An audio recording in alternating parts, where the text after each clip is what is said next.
ప్రతిరోజు social media కోట్ల మంది చూస్తున్నారండి. Social media Facebook, WhatsApp, Instagram ద్వారా మీ వ్యాపారం పబ్లిసిటీ చేయాలంటే ఈ స్క్రీన్ మీద ఉన్న నెంబర్కి కాల్ చేయండి. ఫేస్బుక్, వాట్సాప్, ఇన్స్టాగ్రామ్ ద్వారా మీ వ్యాపారం పబ్లిసిటీ చేయబడును. స్క్రీన్ మీద ఉన్న నెంబర్కి కాల్ చేయండి. Mighty digital marketing. మీరు చూస్తున్నారు ప్రొఫెసర్ బుల్లోడు యూట్యూబ్ ఛానల్ అండి. ప్రొఫెసర్ బుల్లోడు యూట్యూబ్ ఛానల్ని మీరు ఫస్ట్ టైం విజిట్ చేస్తున్నట్టయితే ఖచ్చితంగా లైక్ చేయండి, కామెంట్ చేయండి, ఖచ్చితంగా సబ్స్క్రైబ్ అయితే చేయండి. ఈ వీడియో చివరిలో ఒక భయంకరమైన నిజం చెప్తానండి. అది వింటే మీరు ఆశ్చర్యపోతారు, షాక్ అయిపోతారు. ఆ భయంకరమైన నిజం ఈ వీడియో చివరిలో చెప్తాను. రీసెంట్గా కొంతమంది సోషల్ మీడియాలో పోస్టులు పెడుతున్నారండి. అసలు పాస్టర్లకి ఎందుకు 5,000 ఇస్తున్నారు? ఆంధ్రప్రదేశ్లో పాస్టర్లకి చంద్రబాబు నాయుడు గారు ఎందుకు 5,000 ఇస్తున్నారు?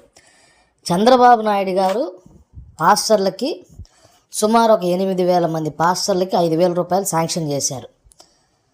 అయితే చాలామంది కామెంట్ చేశారు, మరి ఇదే పని జగన్మోహన్ రెడ్డి గారు చేస్తే సోషల్ మీడియా డిబేట్లు పెట్టారు కదా, జగన్మోహన్ రెడ్డి గారు క్రైస్తవుడు పాస్టర్లకు డబ్బులు ఇస్తున్నాడు అని డిబేట్లు పెట్టారు కదా, మరి ఇప్పుడు చంద్రబాబు నాయుడు గారు కూడాను పాస్టర్లకు 5,000 ఎందుకు ఇస్తున్నారు? చంద్రబాబు నాయుడు గారు కూడా క్రిస్టియన్గా మారాడా?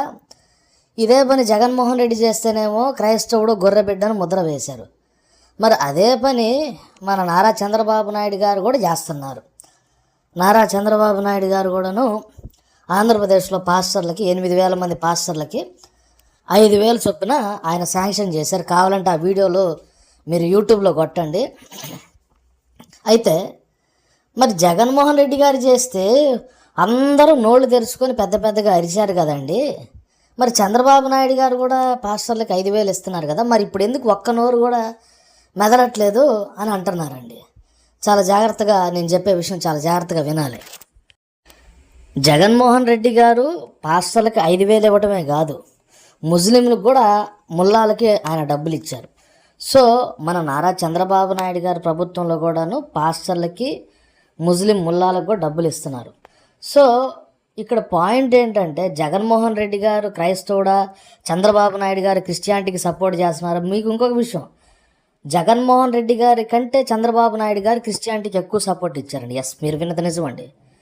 ఇంతకుముందు చంద్రబాబు నాయుడు గారు ఏమన్నారో తెలుసా?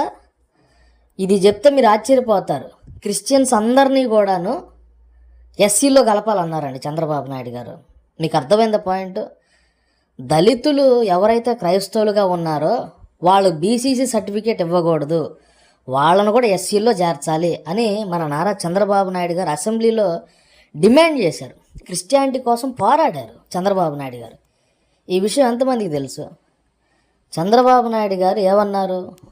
దళితులు, క్రిస్టియన్స్ వాళ్ళందరూ కూడా ఎస్సీల కిందే రావాలి, వాళ్ళకి బీసీసీ సర్టిఫికేట్ ఇవ్వకూడదు అని అన్నారండి.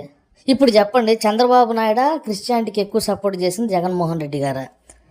ప్రొఫెసర్ బుల్లోడు యూట్యూబ్ ఛానల్ నచ్చితే ఖచ్చితంగా లైక్ చేయండి. ఇప్పుడు నేను అడుగుతున్నాను, క్రిస్టియానిటీకి ఎవరు ఎక్కువ సపోర్ట్ చేశారు, జగన్మోహన్ రెడ్డి గారా, చంద్రబాబు నాయుడు గారా? ఖచ్చితంగా కింద కామెంట్ అయితే పెట్టండి.